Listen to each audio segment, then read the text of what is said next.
Yo, what's up? I'm getting the screen set up. Some news is breaking. There's some news breaking. What's going on? Does this mean potentially this Ryan Garcia exhibition is no longer in effect? Uh-oh. We might have some turbulence.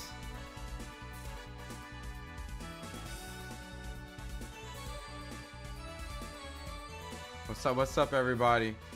I'm here to deliver some news, recap a little bit of the press conference that went down today, and possibly the fight that may not go down today. So while you guys are coming in, I'm just gonna wait for some of you guys just to jump in. We're gonna hash in with some of the stuff that went down today. So with some drama, there's already some drama going down with this exhibition. So De La Hoya chimed in. So all right, give me about 20, 30 more seconds. We'll get this live, quick and easy.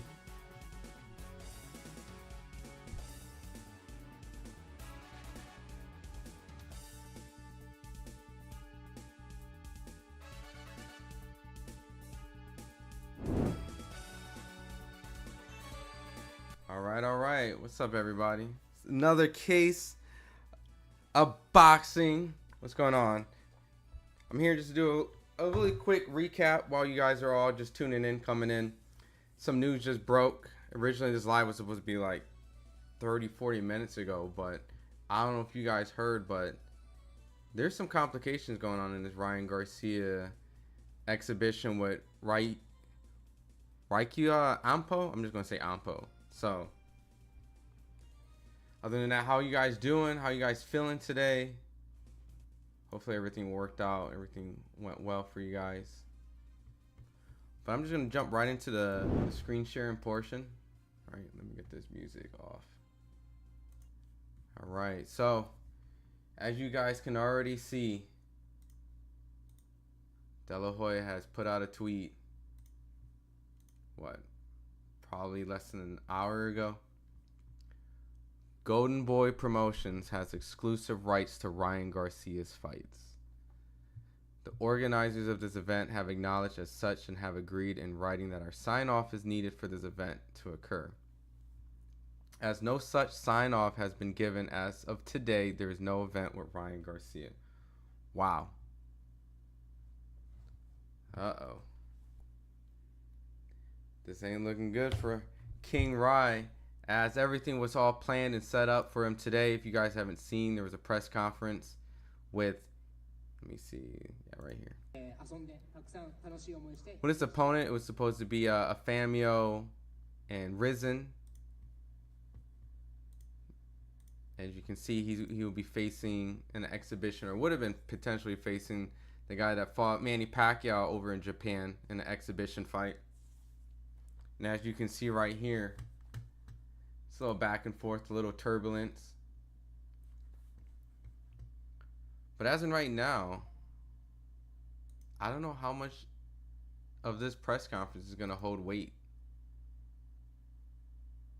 De La Hoya has shut the ship down. Now, Ryan Garcia has put out a response tweet. Hasn't really clarified too much. Oh, what's this? Yeah, see, oh shit. De La Hoya also went on his Instagram, huh? Uh-oh.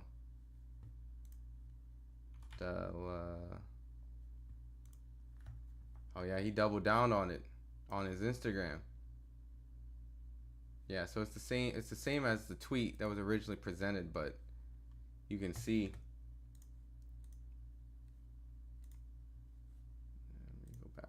As you can see right there, the Golden Boy Promotion has exclusive rights, man. I don't know necessarily what is going on. I don't know if this is something that De La Hoya is going to be able to work out with Ryan Garcia tonight. Pretty much it seems like they just need a sign off. So he holds the power of this, as no such sign off has been given. As today, there is no event with Ryan Garcia. As in today, doesn't mean not tomorrow. But why now? Like, what Where's the disconnect? Why were they able to do a press conference? How did they advertise the press conference being today? And yet this message was delivered as an after the press conference.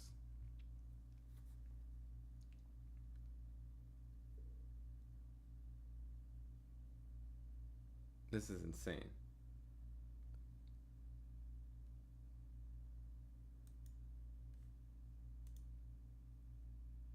Well, while we wait to tweets and Instagrams and potentially TikToks unfold on Ryan Garcia, because he's probably going to respond a little bit more on the details, I can at least go over some of the kickoff press conference to kind of help you guys understand and review a little bit. But it is crazy that as following the press conference, De La Hoya has immediately shut down the exhibition.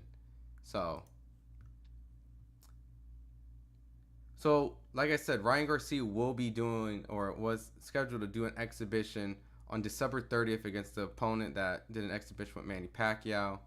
This would be Ryan Garcia's first time back into a ring in any sort after the Devin Haney fight and the suspension that went down on April 20th of this year. He's supposed to be serving a year suspension in the States for any type of professional boxing events. And so this would be essentially like the loophole that will allow him to go do something overseas, and it doesn't actually mess up his issues with the New York Athletic Commission. So a lot of stuff went down at the press conference, though. They did go back and forth. Ampo, the opponent, did dish out a lot of the personal stuff about Ryan Garcia.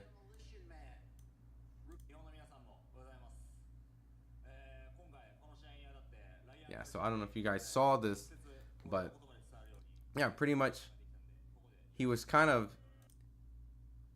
yeah, let's get the English translation.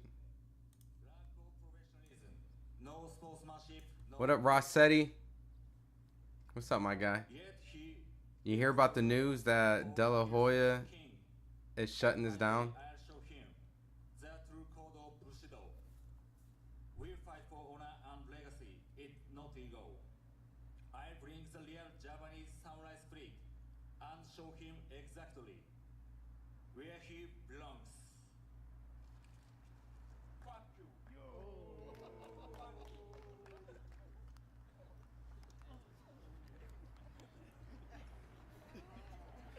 Very goofy behavior. For his words, like I said, fuck you. How about that? But I don't even know this guy. Like I said, I just know that he was trying to knock out Manny Pacquiao. It pissed me off. So I'm looking to teach this man a lesson and teach him how to box. He knows how to kick. He's a kickboxer. He's a little big, as you can see. He's excited right now. It's his first big event, or this dude's excited. But I'm gonna have to, like I said, I'm gonna have to settle him down, knock him out, and then just enjoy my flight back home. New Year's, it's gonna be a good time. Yeah, so for everyone that's coming in, right, you said you just found out about it now, right? So I'm sure you've been seeing a lot of the stuff about the press conference. I mean, essentially we had coverage today at the press conference. It just ended about probably 2 hours ago. This tweet follows up from De La Hoya himself, obviously the co-founder, or not co-founder, the founder. Golden Boy Promotion has exclusive rights to Ryan Garcia's fights. The organizers of this event have acknowledged as such and have agreed in writing that our sign-off is needed for this event to occur. As no such sign-off has been given as of today, there is no event with Ryan Garcia. So obviously from that point, Ryan goes on social media and he puts a facepalm. Obviously it has to be in a response to this. And De La Hoya also puts the same message on his Instagram. So it's not like he got hacked or something or misunderstanding. But yeah, it's double down on his Instagram and on his Twitter. And this boy got this big ass dude. De La Hoya is wild, man. But JM says, are they still fighting about who gets top? Dude, I don't know, dude. There's such a huge confusion to function. I mean, at this point, I don't know what De La Hoya wants out of this. I mean, it could be a matter of working out some money, right? Because essentially he has to sign off Ryan for doing this event. He's not just going to allow Ryan to do things without his permission and obviously business sense. So Nothing signed off. So I'm assuming if Ryan does pursue, and this is going to be a lot of legal situations, but I'm just so confused on the fact that they have been promoting this. Let's see.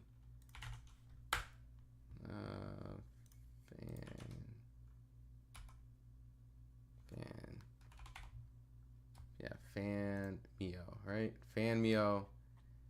They've been promoting.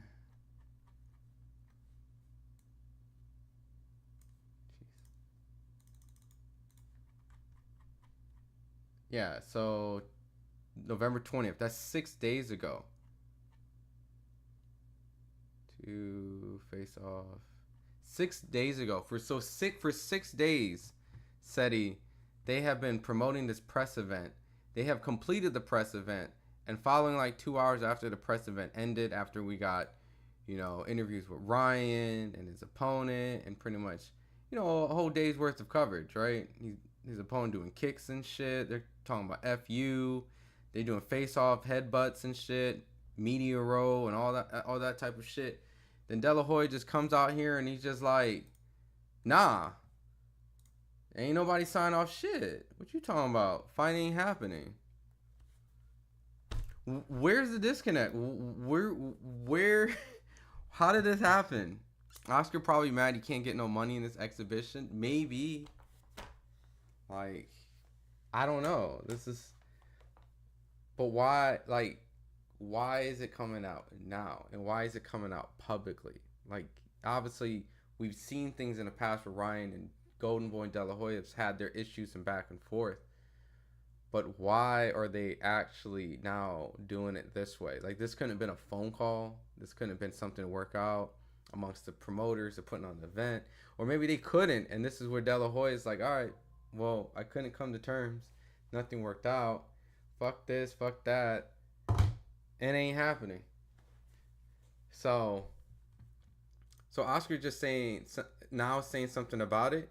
Yeah, like, dude, I kid you not. This live was supposed to be on like an hour ago. Like, I was supposed to be live an hour ago. I've delayed it because I had to make content and videos. Obviously I had to like make videos of putting the information out, right? I got to cover it. But then in the same process, like, the topic was he's supposed to fight a guy at 153 pounds. This guy is pretty big.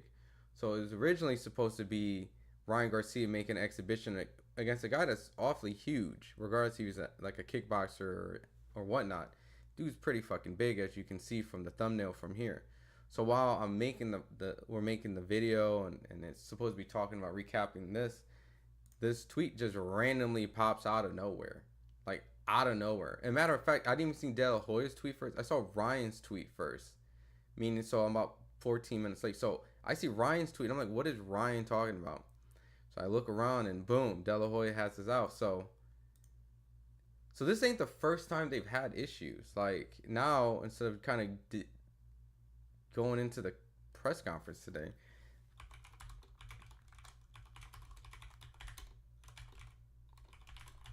I have to go revisit the past about their beefs, which they've had many beefs. Like, if you remember back in the day, there was a situation where Ryan wanted to, I think, leave.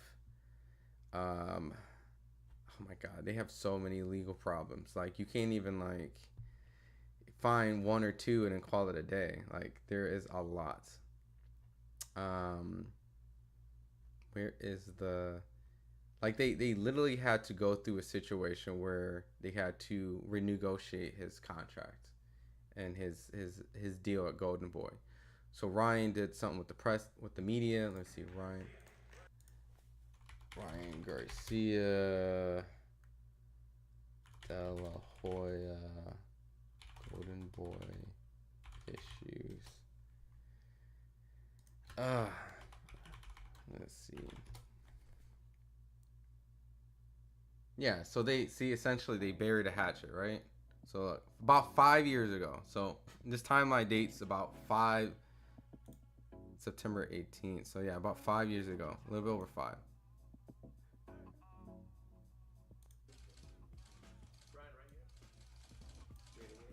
Oscar's been a trip. I'm surprised Oscar isn't Ryan's real father. Chill out. Wait, he's got too much bling in that watch. Yeah, so this is where they like made up and they actually worked things out, right? So Ryan called like kind of like a room session with a whole bunch of media guys and expressed all his issues with Golden Boy. And so they renegotiated, did a new multi-year deal that Ryan was happy with. Is making world champions call him out is So it started from there. Now the second issue that they had afterwards was, I believe, probably the issues when Ryan was around Floyd. So he started going around Floyd and things like that. So then I think there was some sort of let me pull it up, lawsuit, right? No, wait, was it? De La Hoya fights against Ryan Garcia's. Divorce contract. Okay, I'm mixing my timelines up. I think the Floyd stuff happened. Visual Sanchez, what's up? Ryan Garcia got this 100. I think this came out with June 16, 2023. So essentially, when was Tank and Ryan? Tank versus Ryan Garcia. Yeah, the Floyd stuff was before April 22nd, 2023. Okay, yeah. So, oh, okay, my bad. So the Floyd stuff happens first. You know, the Floyd scene and things like that. So that created some issues. Then obviously when Ryan fought Tank, there was issues and things like that where, you know, De La Hoya wasn't seen at the press conference. Bernard Hopkins wasn't seen at the press conference after the loss. So at that point, Ryan pretty much at that point started creating a public beef. Visual Oscar stopping the fight. Yeah. Oh, Visual, I'm sorry. When you say you got this, I didn't know what you were referring to. Yo, De La Hoya is going to stop this exhibition, Visual. Right here. Golden Boy Promotion has exclusive rights to Ryan Garcia's fights. The organizers of this event have acknowledged as such and have agreed in writing that our sign-off is needed for this event to occur, and no such sign-off has been given as of today. There is no event with Ryan Garcia. So I'm just revisiting the timeline of stuff. So this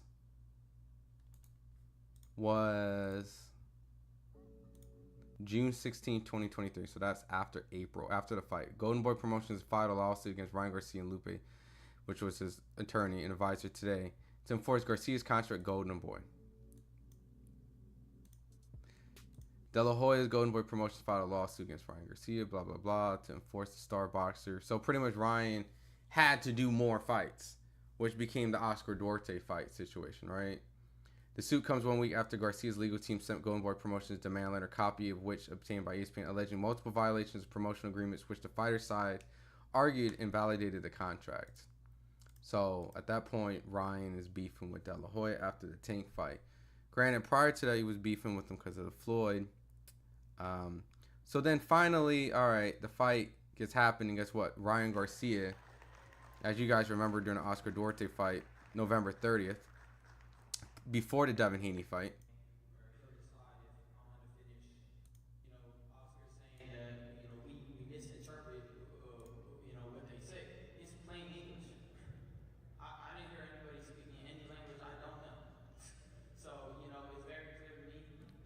You can see De La Hoya's in the back upset. They're backing this guy to beat me, just like they thought, was gonna beat me. He was the next Filipino star. They say he's the next Mexican star. You know what? I put everything into this fight, for the first time. So obviously they beefed at that point. And then the Devin Haney fight comes up. A lot of concerns and confusion goes on. And then miraculously Ryan Garcia does beat Devin Haney. So then later fails his drug test. All right. Then after he fails his drug test, and obviously we know the situation he's in now. And I think Ryan, after the Devin Haney fight, was also complaining about money and things of like that nature. See, as always, as we have always done with all our fighters, Golden Boy paid Ryan and Devin exactly what they owed under their contracts, and that's all pay-per-views.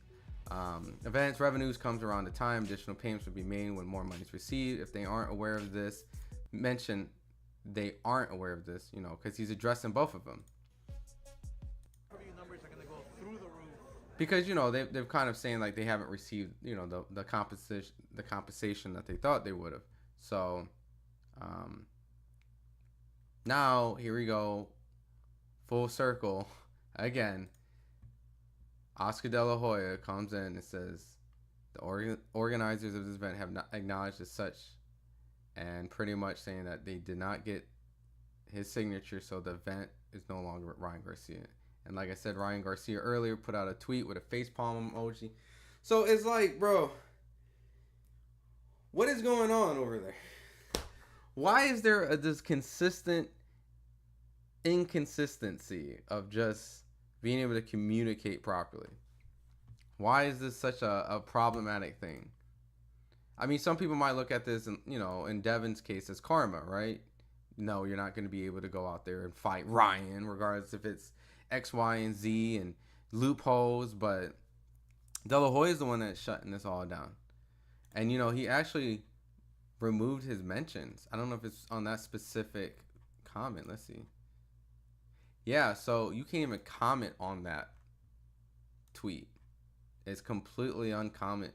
You can only like it, bookmark it, and retweet it. Which, let me see what some people are saying. All right, let's take a minute to see what people are mentioning. Child, haha. I'll fight Ryan for free is what Arnold Barboza says. This dude is terrible for boxing. Get this goofy out of business. Real shit. Interesting. Dan Redfield says, not shocked at all. LMAO, let's see how this plays out. Golden Boy's falling apart. LOL, possibly losing the matchroom fighters in February and having your biggest star trying to leave Golden Boy without an agreement is crazy. Okay, I don't know what that's about. You a bitch. F you. This dude treats his fighters like prostitutes and say, no Golden Boy, no party. So, you know, you see some of the responses. Hot, don't need you for an unsanctioned event. And you know that more than anybody. You're out here trying to cause controversy because people don't give a F about it. Ryan will fight with or without this clown's permission. Will this be on Clapback Thursday? Power Trip. So there's a lot of issues going on. And it's just mass confusion. So like I said, I'm going to do a little recap of the press conference. Yeah, I see laughing emoji. I don't know, dude. The timeline's long. The timeline's deep. You can Google Ryan Garcia and De La Hoya feud, and there's probably more stuff I probably forgot in the timeline. So, but just kind of recapping a little bit of some of the stuff that went down today, right? And just for everyone who's just kind of getting off work or just peeping, Ryan Garcia sizes up, smirks. So the dude is pretty big. The face off, the dude is pretty big. You can see he takes the shirt off. He's visibly a big guy. Not saying Ryan is small, but he does have some size over him. The exhibition would have been at 153 pounds. So that obviously would be a bigger weight than Ryan Garcia's ever competed. Hell Talbot Force says, will it get resolved? I mean, I don't know, right? I mean, a lot of these Ryan Garcia, De La Hoya beefs have came to terms the first time they came to agreement with money. Then Ryan and Floyd, I mean, I don't know how you can prevent someone from talking to Floyd. But, you know, I know that there were some issues with that. He managed to get the Tank fight that he wanted. And after that, De La Hoya had beef with Ryan to have him continue to fight. Ryan did continue to fight, actually multiple times. So they worked that out. And then at the end of the day, you know, I don't know if Ryan is still content with the compensation that he was kind of complaining about, but, you know, I'm sure he got some of the money, if not the money that De La Hoya claims was all of it. And then after that, here we are. So I don't know. I have no idea. I swear if it actually gets canceled. Yeah, if it gets canceled, I wouldn't be surprised. This would not be the first time some weird shit happened in boxing, but, you know, I'm really just waiting for Ryan, right? Like, if that way. You know, Ryan normally goes on social media, so he might do a Twitter space tonight if things don't work out. So obviously, if you stay on FightHype, we'll have it up. I'm curious if he goes on TikTok. If he goes on TikTok, there's a high possibility at that point. Let me see. I'm just checking right now to make sure that I'm not missing anything myself. Because Ryan does get active on TikTok. Let me see. Just want to make sure that I'm not behind on the loop. I'm just finding out about this as you guys are. So yeah, so Ryan hasn't posted on his TikTok. Last time it was September 29th, so it's been a while. And that was kind of addressing the Devin Haney situation. So we just got to wait. You know what's going to happen. You know they're going to come out. You know they're going to talk about it, right? You know, Famio is not going to address this type of stuff. Ryzen's not going to address this type of stuff. So we're pretty much at the mercy of just waiting around Ryan Garcia and De La Hoya's social media. And it's very interesting the fact that, like I said, that De La Hoya just doesn't allow you to actually comment off this. So I don't know what the reason is. You can totally comment on everything else on this page. So Seti says, I need to see how good the fighter is, but looks like Ryan needs the money. I mean, I need to see how good the other fighter. So I did a little research. So he's the guy that was he fought Manny Pacquiao in the last exhibition. So I can't play the footage on here because it's copyright, but Pacquiao Ampo, right? So this is the exhibition. You can see it out there where Pacquiao looked old. Like, he looked old. You know, there was kind of some troubling moments, but you can see the dude is gigantic to a guy as small as Manny Pacquiao. Obviously, Ryan is way bigger than Manny Pacquiao in size. But so that's kind of what fueled Ryan to want to take this exhibition, because Ryan flew over to Japan, you can see, kind of giving some of the lore. Ryan Garcia went over there and yeah, I don't have a, and pretty much challenged, you know, either one of them. But more importantly, you know, that's how this fight got materialized. So now he's facing Ampo. What up, Edwin? Haney's watching Ryan like an evil villain somewhere in a giant mansion. So funny, man. So, I mean, look, it could be karma, but at the end of the day, I wouldn't be surprised if it got resolved later on too. You know, I thought he beat Manny C. Smiley. So, in this case, you know, it is kind of a somewhat potential dangerous exhibition for Ryan, right? Especially if Ryan doesn't take it serious. I had people contact me and tell me, like, look, Ampo is a big guy. Like, people who cover boxing, and they're like, yo, he is big. This could be a problem for Ryan. And, you know, I'm thinking just like anybody else, like, come on, it's an exhibition. It's Ryan, right? This guy, I did a little research. I saw him sparring Sean Strickland, an MMA guy who tends to have hands, you know. In the MMA world, he's the guy that beat Israel Adesanya. But ultimately, I would just think Ryan should be able to take care of him. You can see him at the face-off, too. Ryan was extremely fast. It kind of made him flinch. You know, right here, you can see when they did their head-to-head right here. I mean, he looks big compared to Ryan. He's pushing Ryan back. And then you can see he makes him kind of flinch. Almost he didn't even react, right? So if I slow this down, slow motion, playback speed, we'll do this, right? You can see Ampo's reaction time. Yeah, he is big as hell. You can see his reaction time is delayed. Now he moves.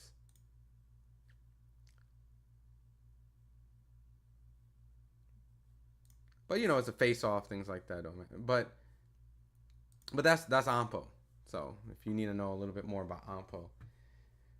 So, but it might not even go down, man. All this build-up, all this. Ryan Garcia gets in the ring before Devin Haney. That's crazy.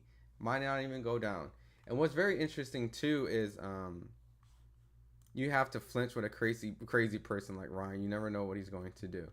I mean, look, he's the guy that also initiated the headbutt, or the head-to-head, so they both seem a little off.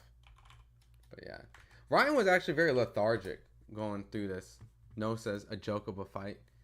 If you actually watch his energy throughout the media, it's very bland, very going through the motions. Some people I've seen mention like he looked okay mentally, like he doesn't look like this crashed out guy like in the Devin Haney before and after. But develop and then hopefully get a big fight in April. Just big love, man. Big love. Excited to be there. I know it's a huge, The ultimate showdown. yeah, and Blair Flair showed up. Please knock this motherfucker out. Yeah, I got I'm tired of this shit. I'm really tired of this. I'm tired of this. Yeah. You know what I mean? The whole. Obviously I'm having these exhibitions. Not only it's a big event, but to stay in shape, to keep that rhythm going. Obviously taking months off, it ruins your. You lose a step. So obviously we're gonna see how it goes with these, and then from He just seems very mellow. obviously you got Teofimo Lopez, working my way to the Gervonta rematch too. All those options seem good to me. It's something that intrigued me. Obviously I don't fight anymore to fight those in between fights, but if I have to, if my team. Obviously, I know you're probably hurt, a bit gutted about what went on. Yeah. Like, what are your thoughts on how it happened? How do you think it got? He's supposed to be building up a fight. Obviously, the Devin press conference was crazy compared to this, but he's just. The trace. Obviously it had to be a tainted supplement. That's what the trace that they found. It's pretty disappointing, but there's nothing I could do now. Kind of just have to go with the flow. Have you been to compete in Japan before? The kids out there, I used to race there. They'll go crazy for you. It's nice competing in front of them. Yeah. When I went over there, they were already screaming my name, so I can imagine when I'm fighting. Awesome. Good luck. Thanks, Ryan. Yeah, like he's just not as enthused as I've seen him in other press conferences or other events. So it's a lower energy. I know it's an exhibition, but this is just very bizarre, right? Like that's like you don't see Bob Arum come out and do stuff like this. So, but I'm not surprised. What's crazy is Ryan actually looks like he's off crack and back to himself, right? He just seems very mellow, very disinterested of the antics and the shenanigans. He's just kind of just blah. Like this is his energy. Yeah, I'm here. No, I definitely want to fight Teofimo Lopez, Ryan Garcia. I mean, I am Ryan Garcia. I meant to say I want to fight maybe Gervonta Davis later. Like it's a completely off switch from the chaos that we're used to. 4NG says I'm down to watch the fight. Yeah, I mean, I was actually going to do a watch party for this, but it might not even happen. Ryan, I remember Ryan saying he's going to do something crazy, definitely like Mike did a Holyfield. Yeah. What the fuck? Didn't he say he was retiring last month? Who? Ryan Garcia? Nah. I mean, I didn't hear anything about Ryan saying he was retiring. He's been saying like, he's going to try to do exhibitions and stuff. If you look at his Instagram, right? Ryan Garcia, this ain't his first exhibition that he announced. He announced another exhibition, which I don't even know where that is. Very strange. It's not even on there anymore. So, Ryan Garcia. So, he was supposed to do an exhibition, I think, in like Dubai or Saudi Arabia. Hold on. Exhibition. All right, hold on. Bear with me. I'll get it for you guys. Hold on. He was having another exhibition, but I don't see it on this page anymore. Maybe I have to go to the other guy. This was the second exhibition that was announced. Stay busy fight, good for Rye. It might not even happen. Guys, this might not even happen. I'm going to leave this up here while, for everyone that's just coming in and may not know what's going on, De La Hoya is pretty much saying that there is no event with this Ryan Garcia. So it's probably not going to happen. Like, this probably is not going down. Let me see. Ryan Garcia. Japan conference rematch. Blah blah blah. Damn. How long ago was this? Ryan Garcia sues.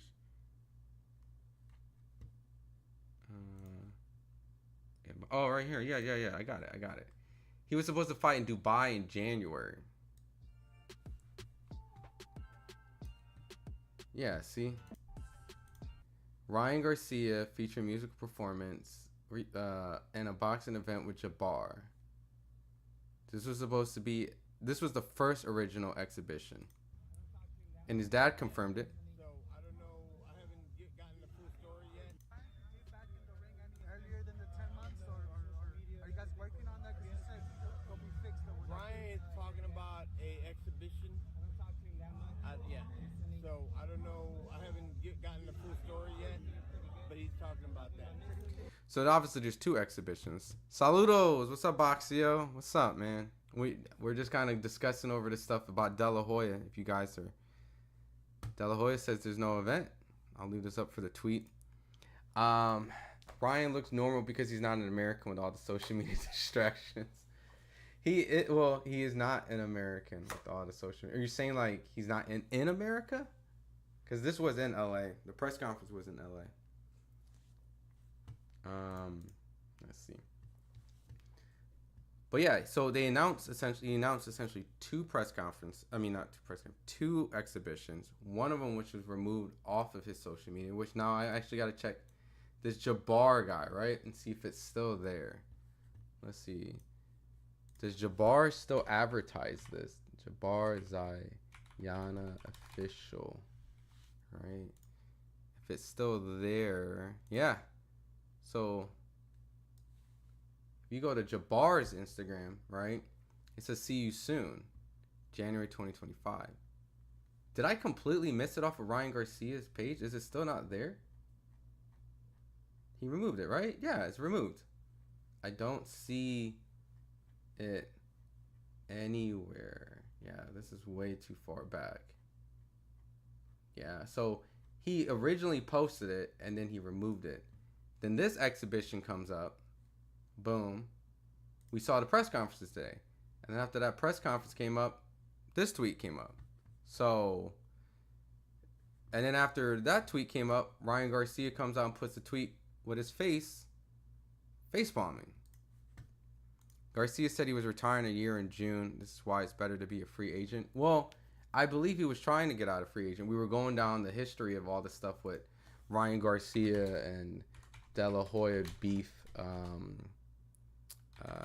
After the Gervonta Tank Davis fight, they had a legal battle, which essentially De La Hoya and Golden Boy went and sued Ryan Garcia to pretty much fulfill his obligation to continue fighting. Ryan is letting his team and lawyers handle the Golden Boy litigation Garcia is representing. So, will Garcia be sidelined an extended period of time? So this was prior to the Oscar Duarte fight. So after the Tank fight, he ended up fighting still. He fought Oscar Duarte, and then he fought Devin Haney. So it seemed like everything was okay. So that problem of him being sidelined or not fulfilling his obligation or being sued or lawsuit essentially being filed against him, they worked it out. But now, here they go. Back at it again. More disconnect, more problems. You have the strings to get an interview with Ryan. Ask him yourself. Well, Ryan right now is kind of in a situation where, like, he's not as accessible. Like, for example, today he did his press conference. So, granted, if this tweet was readily available prior to it, everyone would have asked him, right? We've done a lot of interviews with Ryan today, but it had no inklings of the event being canceled. It was all about the exhibition on hand. He's saying that he wanted to fight Rayo Venezuela. He said he wanted to fight Teofimo Lopez. He says he wanted to fight Gervonta in a rematch. He's open to Devin Haney in a rematch. Like, pretty much saying he's probably not going to be anywhere close to 135 ever again. 140, 147, 147 is probably going to be his weight. The exhibition he's doing is 153. It seems like everything's okay, right? He's talking about his future plans. He says he wants to come back and fight literally the day after the suspension ends, April 21st. We got all the stuff we needed, right? We got all the stuff, all the updates, all that. He goes away, and then sure enough, De La Hoya was the tweet. So, next time I see Ryan, I will, but, He's probably going to go on Twitter, go on Instagram or TikTok, and actually explain himself before we even get an opportunity to talk to him. So I thought he was out of the country overseas. No, this was This was out in L.A. Yeah, they did the press conference in L.A. You can see Blair the Flair showed up. Blair the Flair? Oh shit. Are you gonna be fighting, Blair? King Ryan? With the ultimate showdown. Oh damn. But you know something? Please knock this motherfucker out. Yeah, I got I'm tired of this shit. I'm really tired of I'm this tired of this. Yeah. shit. You know what I me mean? too, The whole shit with Mike Tyson. Please knock this motherfucker out. yeah. Here we come. You know what I mean? But beyond all that. Hey, yo, Ryan. He said he's gonna be ready for your left hook. I don't. So no, this was in LA. But the event will be in Japan. Well, it would have been in Japan. I think he was just upset because he got suspended. Alex Rodriguez says a good promoter should be happy his fighter can bring and side hustle to the table. Once both eat and they have his promoter evaluate the business to sign off, regardless, Oscar should agree. Well, that's what we don't know. Like, is Oscar not getting any money? Was this a side deal? And because it's a side deal and he's not making any money off this, that's what he's kind of waiting on and saying, look, I need my cut. I need my pie. All right. If you were obligated to do it, you got to do it, bro. You signed a contract. Oscar's not wrong. Yeah, and I'm not even here on some hate and stuff on Oscar, right? It's just, I'm just confused once again. They kind of have a constant disconnect on almost every 6 months. There's always something involving nothing signed properly, X, Y, and Z. I mean, if you go to De La Hoya's Twitter, right, and I've said this a couple of times, you can literally comment on all his stuff. But if you go to this specific one, you can't comment on it. I don't know for whatever reason, but it already got 100K impressions, so the news is getting out there. So this is nothing shy of hitting news now. So let me see, and I have to occasionally just check through, make sure I don't miss anything from, you know, TikTok or Instagram. But he's probably gonna go live, or at least speak out on this situation that he's in. So, and we'll find out a lot more about it. And my question is, like, you know, with his opponent, like, it kind of sucks. His opponent was pretty amped up. He said he was gonna bring honor. This dude's crazy. This is a big ass dude. I mean, while we kind of sit around and kind of wait a little bit on what De La Hoya and Ryan, all of them, kind of get into. I mean, was this kind of dangerous for Ryan to take a fight like this? A kickboxer, yeah. Exhibition, yeah. 2 minutes, 8 rounds, yeah. You know, probably not the most experienced when it comes to just purely boxing. You know, he relies on his kicks too, but a lot of people saw him give Manny Pacquiao a tough fight. And I know Manny's old and things like that, but, you know, he would have fought at 153. Would this been a mistake for Ryan Garcia?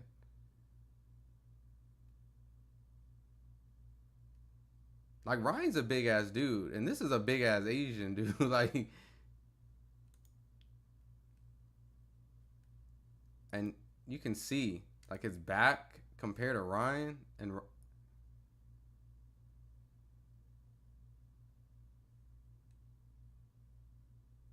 then he kind of like shoves Ryan. Ryan does this little shoulder roll shit. I don't know what that was. Yeah, I guess he deflected with his shoulder. His opponent is big. So I'm very curious though about all of this, man.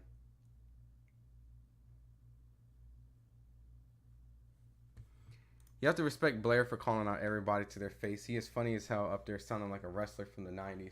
Yo, I respect Blair. Blair just trying to get a fight, man. This dude just knocked out Adrian Broner's tooth and can't get a fight. Like, it's crazy to me that nobody essentially sees him as a potential opponent.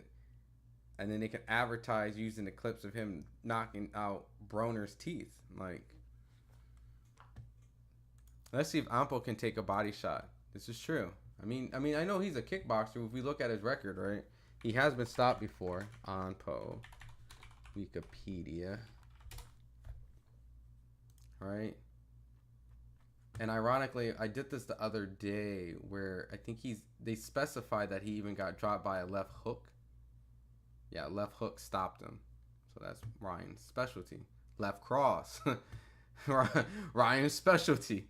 Ryan ain't front kicking, he ain't kicking, but for the most part though, this dude is he professional mixed martial arts. He didn't win. He got submitted. This is his kickboxing record, so he can't kick.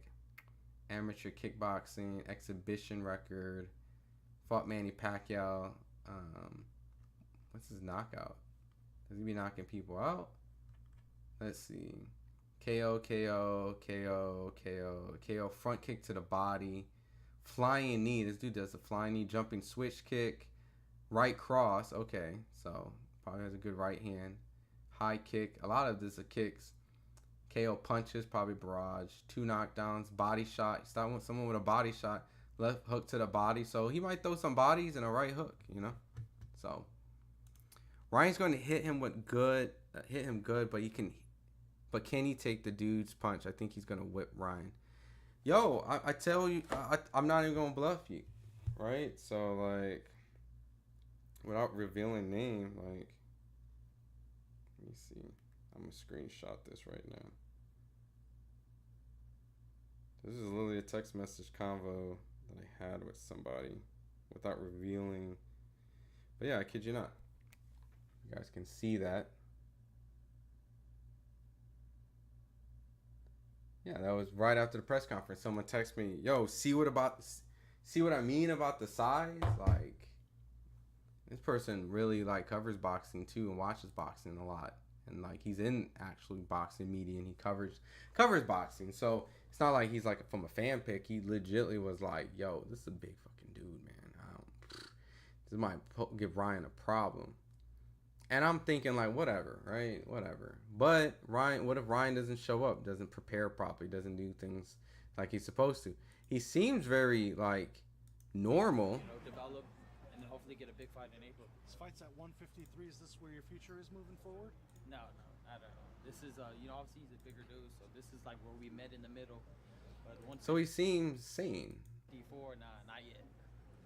Hey Ryan, do you have a special message for all the So maybe he will train, take it serious. Maybe not. And maybe if he doesn't take it serious and he fights a big ass dude like that, you might get embarrassed. Big love, man. Big love. Excited to be there. I know it's a huge, huge spot where they have, amazing fights. They had the Pride events over there, so I'm just happy to bring a big event to Japan, and hopefully we do something amazing out there. What do you think he's gonna say after the fight? Because he brought it today.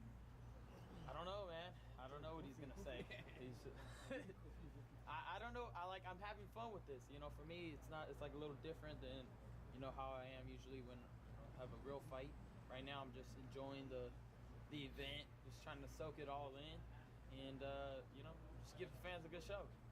Your suspension's over April 20. When do you actually think you would be in a professional match after this? April 21st, to be honest. I mean, that's what we plan to do. That's what me and Golden Boy and the whole team plan to do.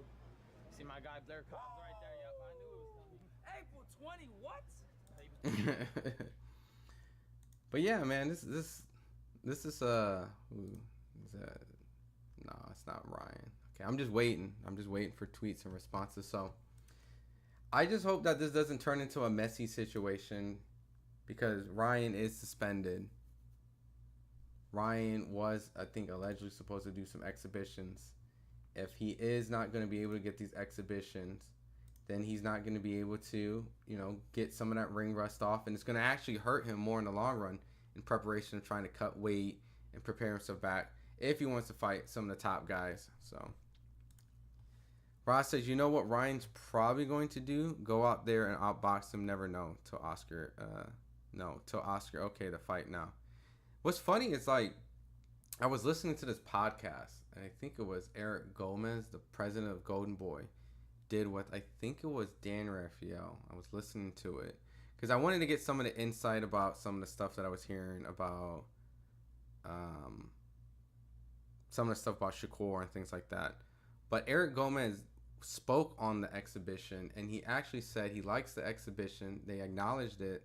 Pretty much, it's kind of echoing the same things that I've said about it keeps him busy. He's able to not be rusty, and he's able to, shake off the ring rust, stay in shape, and kind of make some money.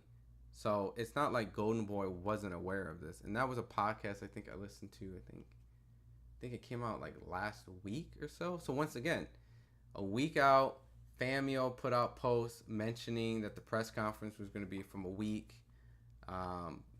Ryan has posted on his social media, so I highly doubt that they don't check his social media. You can see that was on November 18th, so that's almost 20 days ago. So I'm just confused that if De La Hoya never signed that off and all this, like, why was this still advertised? Why was this still pushed out? Why was Ryan willing to still go through this? Like, it just doesn't make sense. Unless this is some sort of marketing behind the scenes plan, but I doubt it. Oscar's been kind of pretty transparent with these clapbacks. And you know what's funny? If Ryan doesn't speak on this, De La Hoya is going to speak on it on his clapback Thursday. So I would hope so. Let me see. We're going to view. Oops, let's go. No. I need to be able to see who reposted these. Oh, there we go.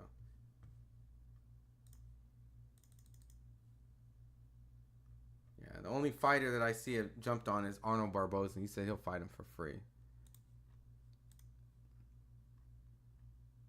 Let's see.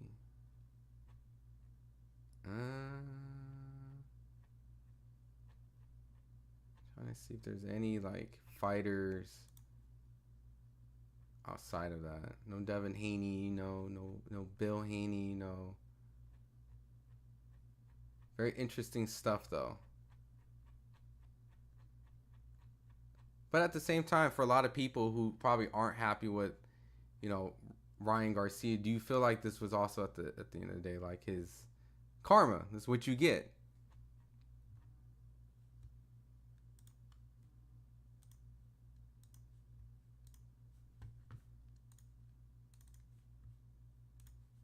All right, let me go back and play some more. Oh, April 21st? I think Oscar doesn't like how Golden Boy isn't involved. Right? He waited to Ryan last minute. It could have been strategic. It could have been strategic. Tank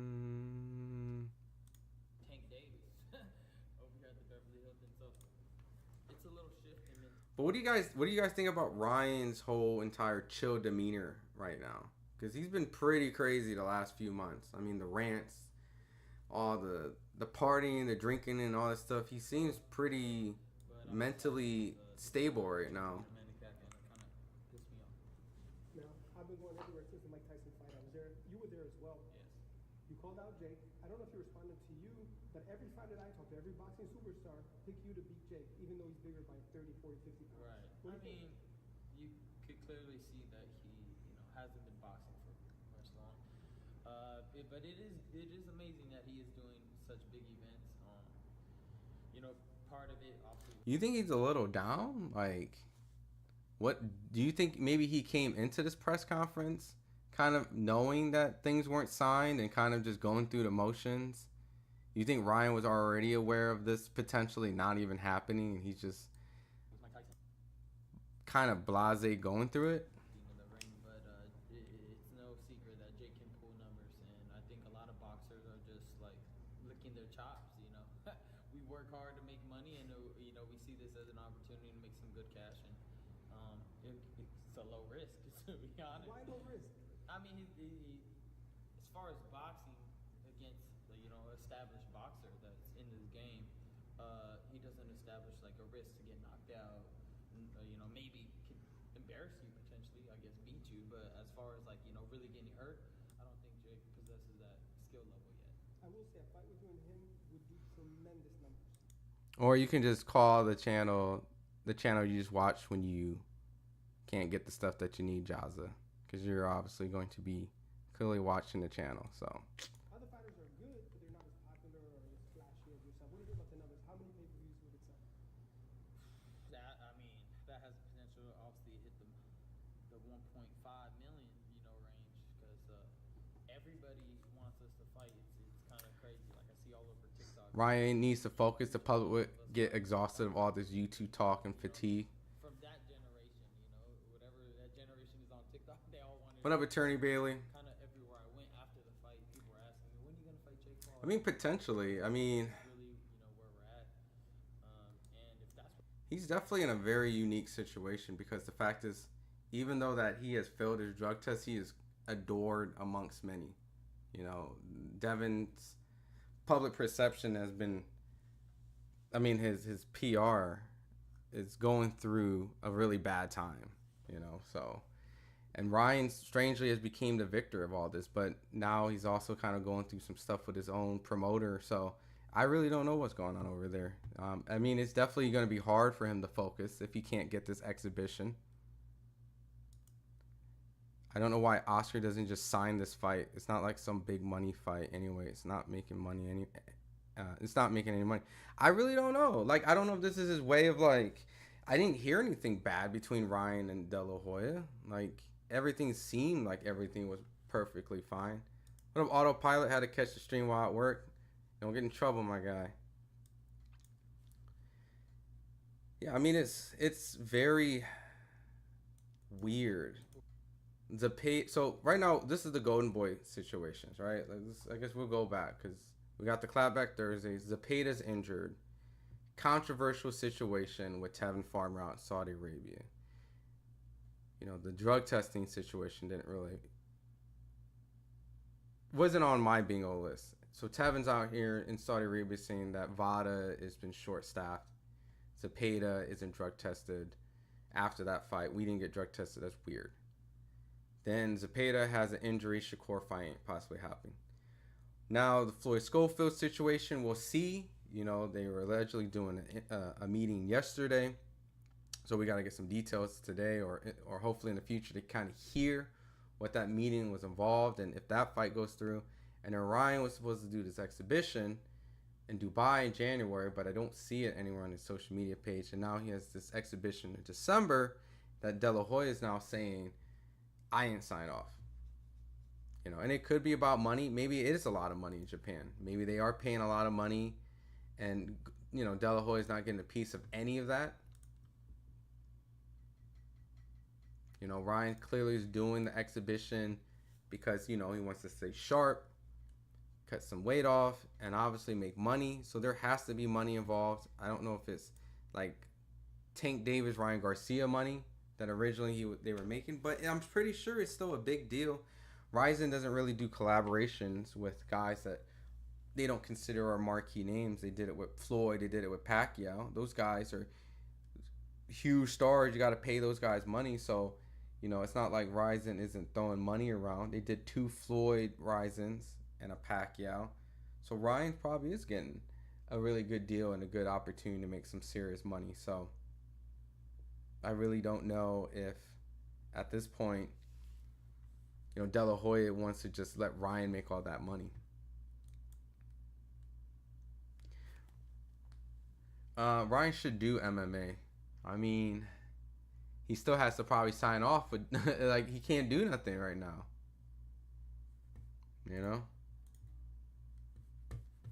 Try to get an interview with either Ryan or Oscar. FightHype someone from their camp so we can get the bottom of this.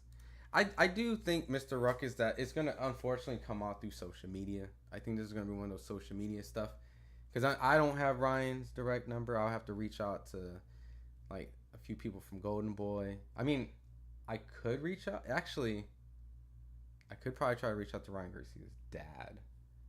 But he might not know. Right? He might not know exactly what's going on. So, but no, actually thinking about Mr. Ruckus, maybe reaching out to Ryan Garcia's dad, I can probably reach out after I do this live with you guys to kind of get the bottom of it. I just expect it to be on social media, but if it goes through, like, I promise you, probably like in a couple of days, then I'm definitely gonna get on the phone and start at least trying to get some information because this is Ryan Garcia's comeback. Everyone was like, oh, Ryan Garcia's coming back before Devin Haney does. Oh, But I'm pretty sure this is gonna add more tension between Ryan and De La Hoya's history, and I'm pretty sure that by the end of their contract, I don't know if he's going to renew with Golden Boy. If this is the consistency of just their relationship, right? What up? $5 super chat, my boy Daniel Navarrete in the house. It seems like Garcia doesn't think pretty common sense that he's obligations to Golden Boy and should have had it signed off before the announcement. Yeah, I mean, I and the thing is, like, I'm not putting on Ryan. I don't know if this was something that Ryan thought that was worked out prior, right? So let's read De La Hoya's tweet and with the exclusion of Ryan being at fault, right? Golden Boy Promotion has an exclusive rights to Ryan Garcia's fights, right? So it's pretty much, we are his promoter. We have the exclusivity of it. The organizers of this event have acknowledged as such and have agreed in writing that our sign-off is needed for the event to occur, right? So he's pretty much saying that organizers of this event have acknowledged and have agreed that they do need the sign-off for this event to occur. And as in no such sign-off has been given, as of today, there's no event with Ryan Garcia. So maybe Ryan was just kind of just going through his motions, and then he didn't know this was going to happen, and he was blindsided, and he thought everything was good, and he let his people talk to their people, and then sure enough that happened. So reach out, it could be his team. Yeah. $10 super chat, Attorney Bailey, what's up, man? I appreciate it. Yo, this is definitely going to be, actually, you and Daniel, this is actually going to be my gas money for tomorrow. I'm going to be going to somewhere you guys going to see. I don't want to really leak my whereabouts, but I will be going somewhere to go show some positivity around the holidays of a very famous fighter and some of the good things that they're doing, and give you guys a little bit more insight. Fighters need to fight, but no, I appreciate it. Like I said, this is definitely going to be travel fee money. Fighters needs to fight, fighting and winning. Just to seeing these fighters and dads on social media and not making fights. Need to know the four kings of this era fight and stop talking 15 minutes over. I mean, I'm assuming you're referring to like Brian Norman Sr., Floyd Schofield, you know, Devin Haney, I guess a little bit of Ryan Garcia, I guess, Teofimo Lopez, who else is a dad? Hopefully you can get Henry Garcia interview. Yeah, you know, actually, because I know they're probably all out and about. I'll definitely reach out and see. Let's see. Let me go. There's a couple people that actually I'm curious about on Twitter, right? So, Rick Glazer is part of Golden Boy, right? He does do something for Golden Boy. So I think I assume he'll have something. All right, so Rick Glazer says it's very simple. Ryan Garcia needs to go through proper protocol and procedures with De La Hoya instead of acting like a renegade. Okay, so he's kind of leaking a little bit of some of the situation that's going on, right? So he's putting the blame on Ryan himself, right? Instead of acting like a renegade. I've seen Rick Glazer all the time at Golden Boy events. He does work with them, so he's going to probably talk. He's going to know. He has a good relationship, so he's kind of just throwing out in the echo chambers of what's going on. Oscar was a fighter. He's very understandable of fighters, but not when finding out Ryan's doing an exhibition Japan through the media. Ryan needs to fly straight. So wait a minute. Hold up. All right, so we're getting more. Now, I'm not saying this is facts, right? Rick could just be giving his opinion, right? But give us a hint. What weight class is he? Oh, it's 135. 135. Yeah. That's your hint. He's a 135. 135er. Yeah, Mr. Ruckus says, damn. Yeah, so you guys are putting my fair to see a 135er have a nice charitable event. All right, there you go.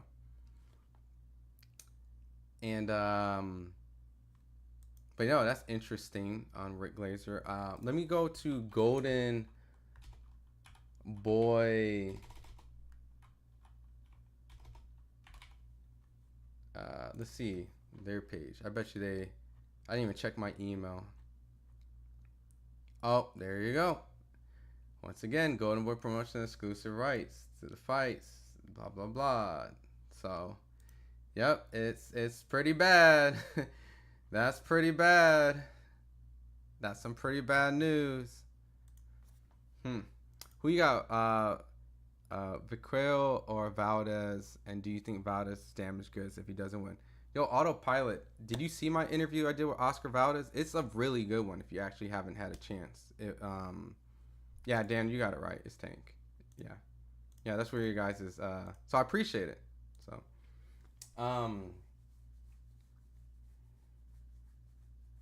that's tough, man. If you saw the interview that I did with Valdez recently, I like his mindset. He's very locked in. And what I mean locked in is like, he seems very genuine and honest when he talks about his pain about losing that fight. Someone clipped a part of the part where I talked to him, and he mentioned about how Shakur Stevenson was a fight that as a rematch was kind of not needed for him because he already had his closure, because he already felt how much superior as a boxer Shakur was. That as a fighter, it's hard to admit to those things, but he was at peace with that and he's content with that. The Navarrete fight, however, he felt that he could have won the fight. There's a lot of mistakes he's made and a lot of improvements that he can do going into this fight. He believes that this is actually a very winnable fight. So if he has that type of self-awareness to not be bitter and kind of, I wouldn't call it delusion, right? Only he would know. And very honest, right? He's very honest about his shortcomings and his loss. There's only two losses, Shakur and Navarrete. Plus Navarrete, I asked him too, do you feel that his last couple fights indicated maybe him not looking not just as good, but maybe showing signs that he's not as hungry as he was before? And he's saying he's still preparing for the best version of him. So I know Valdez is locked in, and I think that if Valdez does show up prepared, I think it's a winnable fight for him. I do probably still have to edge it to Navarrete because of the fact that he did dominate more of that round, and his handicap in the fight was his arm, while Valdez's handicap was his eye due to the damage that Navarrete put on him. So I'd rather go with the guy who put more damage from outperforming and working the guy versus the guy who kind of had a freak accident and had to get by and then still was the winner from that. So, but if Navarrete does show signs of just disinterest and has a weird weight cut coming back down, I wouldn't be surprised Valdez wins the fight. So, I wouldn't necessarily say Valdez is damaged goods, but I feel like this fight would turn Valdez in damaged goods, if that makes sense. And if Navarrete loses this fight, then it pretty much makes Navarrete what I think is no longer that hungry fighter. Somewhere along the line has changed. He made some sort of comfortable money or has been complacent. And then at that point, because he had the draw with Robson Casacal, he lost to Branchek, and he had a very, what was it? Let me look up.